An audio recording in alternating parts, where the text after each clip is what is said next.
આખી ઘટના બાબતે મેં એ વાત કરી કે અત્યાર સુધી હું હેરાન થતી હતી, આ લોકો મને જે હેરાન કરતા હતા, જે મને ત્રાસ આપીને મને ખોટું બોલવા મજબૂર કરતા હતા, પણ મારે એવું હતું કે જો હું ખોટું બોલું તો મારો જીવ જોખમમાં હતો અને આ લોકો મારી પાસે મારો ઉપયોગ કરીને મને ખોટું બોલાવવા માટે મને નિવેદન તૈયાર કરીને દેતા હતા. પોલીસ વાળાને બધા ભેગા મળીને, વકીલ ને બધા એના લોકોના ભેગા મળીને, આજે જયરા છે અને એ લોકો છે એના બધા ભેગા મળીને મારી વિરુદ્ધ મને આવું નિવેદન દેવા માંગતા હતા કે આજે 7 વ્યક્તિ છે, 6 વ્યક્તિ એના નામ તું દઈ દે એમ, તો તને આમાંથી મુક્ત કરી દેશું, તારું નામ કેસમાંથી કાઢી નાખશું, આજીવન તું કે જીવીશ ત્યાં સુધીનો ખર્ચો કે અમારો, એવી મને લાલચો આપતા હતા અને મને આમાં ધમકાવતા હતા જો તું આમ નહીં દેતો કે તારા પરિવાર ઉપર એ ખતરો છે એમ.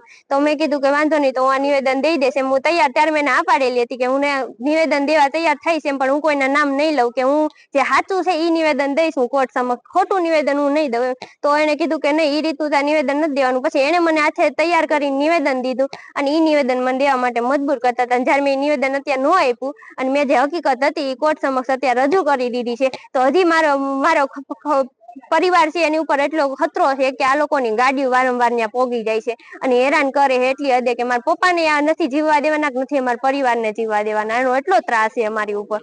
આજે જે સગીરા છે એમણે કોર્ટ સમક્ષ નિવેદન આપેલું છે. નિવેદનમાં એણે એવું જણાવ્યું છે કે એમને જે આ નિવેદનો જે શરૂઆતમાં જે એસપી હિમકરસિંહ સાહેબ આવીને જે તમામ ખુલાસાઓ આપતા હતા, એ હવે સગીરા એવું જણાવે છે કે તમામ નિવેદનો બળજબરીપૂર્વક લેવામાં આવ્યા છે, પોલીસે પોતાની રીતે લખાવી લીધા છે, સગીરાએ આવું કોઈ નિવેદન આપેલું નથી.